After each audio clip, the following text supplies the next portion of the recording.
Hey everybody, welcome to episode / week 7 of the Property Pulse. I'm Brad Vondrak with Remax Gold, and I'm Nicole Vondrak with Remax Gold. And today we're going to be going over several exciting topics. Super exciting. We're going to be talking about Gen Z's moving. Where are they moving? Singles tax. Love Week was last week. So let's pick on the single people. No. Is there such a thing as a singles tax? Also, investors buying all the inventory. There's an interesting headline. We'll cover that. You've definitely seen that, and you want to stick around for that statistic right there. And then at the end, we'll have our weekly events, and there's probably some bloopers at the very end as well.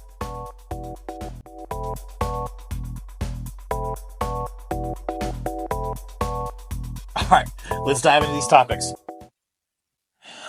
The first report coming in where Gen Z is moving is actually a Zillow report. It's actually kind of an interesting one because we're going to try to focus on California and our county specifically. So with these reports and our county being so small, it tends not to get mentioned, but we'll try to bring a macro level to it considering the information that we have. What's interesting is Gen Z is actually favoring opportunity over affordability. So it kind of depends on who you're talking to when it comes to affordability, because according to this report from Zillow, Gen Z is throwing affordability out because they want the job opportunity. So maybe for the future for affordability down the road when they are making more money. About 44,000 Gen Z adults in 2022 indicated that their job opportunity, lifestyles, preference outweigh the concerns of affordability for their demographic. And that was a 44,000 increase into California compared to the high outbound migration, which they did not mention in this report, which is surprisingly so. And in the top 10 states in the top 10 states for Gen Z, what they call out-of-state movers in 2022, California was number 2 on the list, Texas being number 1, Florida being number 3. So the top 3, those 3 states that we see kind of in the news with all outbound migration, Texas, California, and Florida. So people going to Florida from California or leaving New York to go to Florida. North Carolina, number 4, which, fun fact, I had found out that I guess the second largest banking world and job is actually based in Raleigh in North Carolina. So a lot of jobs going on there. And then median rent price on this report, they touch base on California leading the mark. Once again, not a category we want to be leading, but so be it. $1,856, so $1,856 is our median rental price. And our next competitor is Washington on the West Coast with $1,592. Surprising, New York did not make this list on this trend report. So, and then bottom 10 states for Gen Z, I'll just top on the first couple: Michigan, Maryland, Idaho, and Vermont. So 4 areas that tend to be cold in the winter, which they probably don't want to be around, and job market's not necessarily robust as the states we mentioned previously. Speaking of the rental market, a recent Zillow survey highlights the annual's single tax. They have it in quotation marks also. What they're calling a single tax or solo rentals has increased from last year to over $7,000, meaning that they tend to pay about $7,000 more being single than a dual income or dual people living in the house.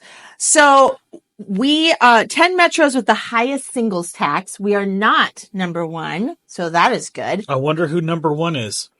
New York City is number 1, with the average 1-bedroom rental unit being $20,000. I can't even imagine. San Francisco, number 2, also not super surprising, at $13,438. Number 3, San Jose, top 3, San Jose, California at $11,967. Then we go out of California to Washington, D.C., Boston, come back to California for San Diego, which is number 6. And all the way down on number 10 is Los Angeles. So the great thing about living in a smaller town is our rents are nowhere near this, which is nice. So not all of California is more than $5,000 a month. And it might be a good opportunity to obviously try to find a roommate to help spread the wealth on that tax, or slash maybe buy a house and house hack, which essentially is you're renting rooms out to your people that are not necessarily in your family. So you're renting your room out and at least help pay for that mortgage. Yeah, exactly. So they're saying roommates or house hacking, any of those options would be a good way to save on that singles tax.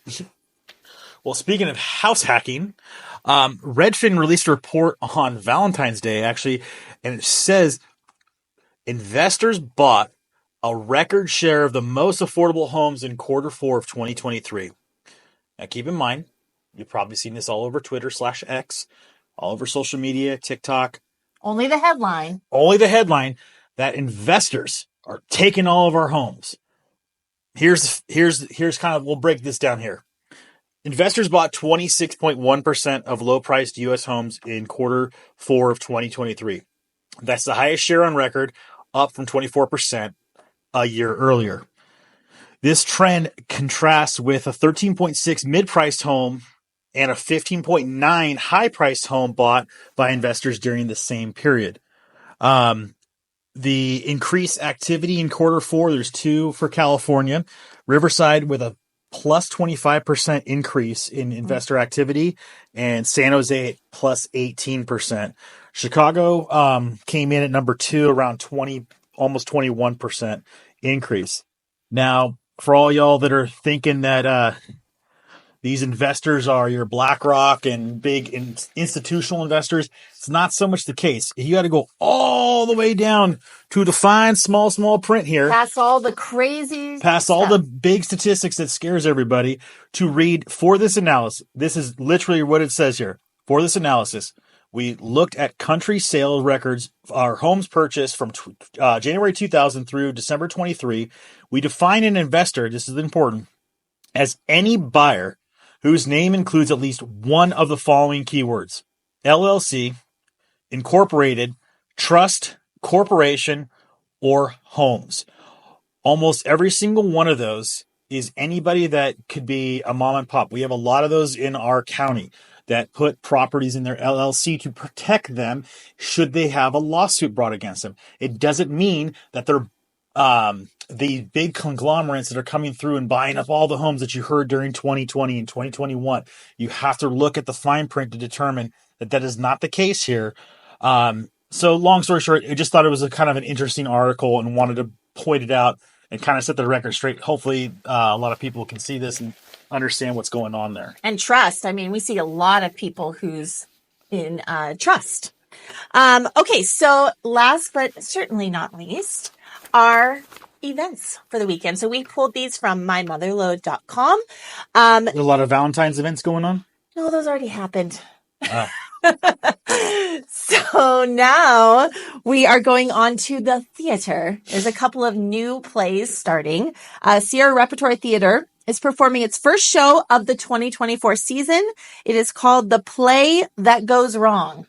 Maybe date night? Go see a play that goes wrong. Well, I can tell you one thing. It's not the podcast that goes wrong. And then in Angels Camp for this weekend only, they are doing, at Bret Harte High School, they are doing Peter Pan Jr. with 60 youth actors as C Stars, which is California Sings Theater Arts Repertory for kids. So it is only this weekend. I don't know if there's tickets still available. Two other events, not theater related, that I thought were interesting. The 2024 Native Artist Winter Gathering is this Saturday and Sunday. It showcases 35 plus Native artists selling various art forms and homemade crafts at Black Oak Casino, and that is from 10 to 4. The last thing I saw, I know it's not going to be great weather this weekend, but spring is coming. So I saw the Foothill Collaborative for Sustainability, or FOCUS, is sponsoring the annual seed sharing event at the Tuolumne Veterans Memorial Hall. Local farmers and gardeners and seed savers are welcome to the event. It's from 10 to 3 at the Memorial Hall in Tuolumne, and you can go to focusnews.org for more information. Man, speaking of that bad weather, I just wanted to point this out too. So yeah, we're in for the next 4 or 5 days here, sir. Some crazy weather. So winter weather storm, looks like 4 to 10 inches above 6,000 feet. Winds again gusting at 45, 50 miles an hour, and as high as 55. Also, there is a flood watch here around local Tuolumne County. And I believe the heaviest parts of the rain are going to be Sunday into Monday. So be safe and be cautious. Don't be brave and stupid trying to drive through waters or thinking you're going to make it across something. Just be safe and be cautious. And obviously, drive safe and be mindful of others on the road if they are driving slow. Which should be an interesting weekend, especially showing some properties and stuff. It will be very interesting. So thank you for tuning in. Episode 7. That is right. Of the Property Pulse. I'm Nicole Vondrak. Brad Vondrak. Thanks, and don't forget to like and subscribe down below.